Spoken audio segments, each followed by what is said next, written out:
My daughter Emma's face crumpled as she held out her iPad, showing me the stream of photos and videos from my sister-in-law Melissa's Instagram stories. There they all were, my nieces and nephews, my in-laws, even family friends, gathered around my nephew Tyler as he blew out his birthday candles. The party we'd been told was canceled due to illness was in full swing. "I don't understand," Emma whispered, her voice trembling. Her brother Max, only 6, peered over her shoulder, his usual cheerful expression clouded with confusion. "Everyone looks fine. They're all having fun without us." I pulled both my children close, trying to hide my own shock and anger. Just hours ago, Melissa had sent that text. "Hey Sarah, really sorry, but we've got a stomach bug going around. Having to cancel Tyler's party. We'll reschedule soon." I'd spent the afternoon consoling my kids, who had been looking forward to celebrating their cousin's birthday for weeks. They even made him special cards. But there was Melissa, perfectly healthy, filming as Tyler opened presents. My mother-in-law, Susan, beamed in the background, helping him with the ribbons. Everyone was there. Everyone except us. Maybe, I started struggling to find the right words to explain this to my children without breaking their hearts further. But how do you explain to kids that their own family deliberately excluded them? The signs had been there for years, if I was honest. Little comments from Melissa about how my children were different from their cousins. The way she pulled her kids away when mine tried to play with them at family gatherings. The constant comparisons. Her children's private school achievements versus my kids' public school education. Their expensive extracurriculars versus our modest activities. My husband, David, Melissa's brother, had always told me to ignore it. "That's just how Melissa is," he'd say. "She's always been competitive." But this wasn't competition. This was cruelty. I scrolled through more photos, my anger building. There was Tyler opening the exact gift we had planned to give him. A deluxe Eligio set he'd been wanting. Somehow, Melissa had found out what we were getting and bought it herself. In her caption she wrote, "Only the best for my perfect boy. #best mom ever." The timestamp caught my eye. These photos were posted just minutes after she had texted me about canceling. She hadn't even tried to hide it. She wanted us to see. She wanted my children to know they weren't welcome. "Why don't you two go play in the backyard for a bit?" I suggested, forcing a smile. "I need to make a phone call." Once they were out of earshot, I called David at work. Had he seen Melissa's Instagram? I asked, trying to keep my voice steady. "I'm in meetings all day," he replied, distracted. "What's going on?" As I explained, his silence grew heavier. "That can't be right," he finally said. "There must be some mistake." Melissa wouldn't. "Look at the photos, David. Look at the timestamps. She lied to us. She excluded your children from their cousin's birthday party and made sure they knew about it." More silence. "Then, I'll talk to her." "No," I said firmly. "This time, I'm handling it." I hung up and went to check on the kids. They were sitting on the swing set, unusually quiet. Emma was showing Max something on the iPad again. More party photos. My heart ached watching them try to process this rejection. But as I observed them, I noticed something in the background of one of the photos that made me pause. Behind the cake and the celebrating family, partially visible on the wall, was my father-in-law's prized collection of family photos. And there, clear as day, was something that made my blood run cold. I zoomed in, hardly daring to believe what I was seeing. There, in a simple silver frame, was a photograph I recognized. But it had been altered.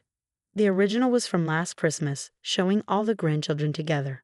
But in this version, Emma and Max had been edited out. They hadn't just excluded my children from the party. They'd been systematically erasing them from the family history. That's when I knew this wasn't just about a birthday party. This was about something much bigger, something that had been building for years. And as I stood there, watching my children try to understand why their family didn't want them, I made a decision.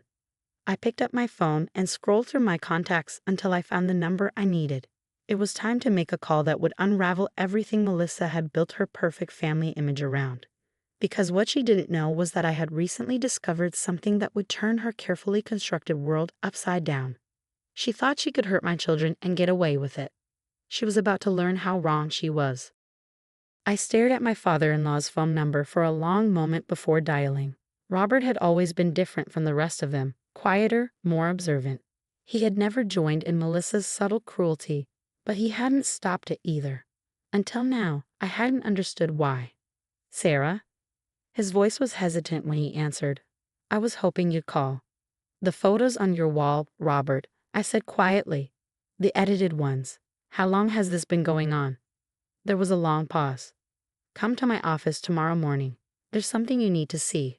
The next day, after dropping the kids off at school, I drove to the small accounting firm where Robert had worked for 40 years. His office was cluttered but organized, every file in its place. He closed the door behind me and pulled out a thick folder from his bottom drawer. I've been keeping records, he said, his voice heavy. Ever since Melissa started, well, since things changed after Susan's mother died. He spread the contents across his desk, bank statements, legal documents, and a series of letters that made my hands shake as I read them. The truth about Melissa's perfect life, about why she was so desperate to push my children out of the family picture, was laid bare in black and white. The inheritance, I breathed, the pieces clicking into place. It wasn't just money, was it? Robert shook his head. My mother-in-law left specific instructions. The family estate, the trust fund. It's all to be divided equally among the grandchildren when they turn 21. All the grandchildren. And Melissa doesn't want to share. I finished, understanding dawning. She's been trying to force us out before Emma comes of age. It's worse than that, Robert said, pulling out another document. Melissa's been embezzling from the trust, using the money for her perfect lifestyle. If there's an audit when Emma turns 21, she'll go to jail, I finished. The expensive private schools, the lavish parties, the constant social media posts about her wonderful life. It was all built on stolen money. Money that partially belonged to my children. Why are you showing me this now? I asked. Robert's eyes filled with tears. Because I saw Emma's face yesterday through the window at the party. She looked just like her grandmother, Susan's mother. The same kind eyes, the same gentle spirit. I can't watch Melissa hurt those kids anymore. I gathered the documents with trembling hands. What do you want me to do? What you think is right, he replied. But Sarah, be careful. Melissa won't take this well. On my way home, my phone buzzed with a text from Melissa. Hope the kids aren't too disappointed about missing the party. Maybe next time. The fake sweetness made my stomach turn. I thought about Emma and Max, how they cried themselves to sleep last night, believing their family didn't love them. I thought about all the other slights over the years, the lost birthday invitations, the forgotten Christmas gifts, the constant exclusion. When I got home, I found an email from Robert containing scanned copies of everything he'd shown me, along with one more document, his sworn statement about Melissa's financial manipulation. I sat down at my computer and began composing 2 emails. The first was to our family lawyer, attaching all the evidence and requesting an immediate audit of the trust fund. The second was to Melissa. Dear Melissa, I wrote, thank you for sharing those lovely party photos. I particularly enjoyed seeing Dad's photo wall in the background. Interesting editing choice, removing Emma and Max. I wonder what the trust fund administrators would think about that and about some other creative editing you've been doing with the accounts. I attached a single bank statement showing a large unauthorized transfer from the trust to her personal account. Would you like to explain this to the family, or should I? My finger hovered over the send button. This would change everything. There would be no going back, no maintaining the facade of family harmony. But then I remembered Emma's tears, Max's confusion, years of watching my children being treated as less than. I hit send. Melissa's response was immediate and explosive. My phone started ringing seconds later, but I let it go to voicemail. Instead, I went outside, where Emma and Max were playing, and pulled them into a tight hug. Things are going to be different now, I promised them. No more canceled parties, no more lies. How do you know? Emma asked, her eyes still holding traces of yesterday's hurt. Because sometimes, I said, watching my phone light up with increasingly frantic messages from Melissa. The truth has a way of fixing things that kindness couldn't. I looked at my buzzing phone one last time before turning it off. Tomorrow would bring chaos, family drama, legal meetings, hard conversations. But for now, I just held my children close, knowing that finally, after all these years, justice was coming, and Melissa's perfect family portrait was about to get a reality check. The fallout was immediate and devastating. By morning, Melissa had rallied the family against me, sending a barrage of angry messages, calling me spiteful and jealous. My mother-in-law, Susan, left a tearful voicemail about how I was tearing the family apart. But the bank statements and trust fund documents spoke louder than their accusations. David, my husband, sat stunned at our kitchen table as I showed him everything his father had given me. All this time, he whispered, looking at the evidence of his sister's theft. All those times she made us feel like we weren't good enough, like our kids weren't good enough. She was stealing from them. Not just stealing, I corrected gently. She was trying to push them out completely. The edited photos, the constant exclusion. She wanted to erase any proof they were part of the family before Emma turned 21. A family meeting was called at Robert's insistence. I'll never forget walking into their house that evening, Emma and Max holding my hands tightly. Melissa sat at the dining room table, her perfect makeup unable to hide her panic. Susan hovered nearby, shooting me accusatory glances. "How dare you threaten my daughter?" Susan began, but Robert cut her off. "Show them, Melissa," he said quietly. "Show them what you did with the trust fund money." The truth spilled out like a dam breaking. Years of unauthorized withdrawals, manipulated accounts, how to maintain her illusion of perfection.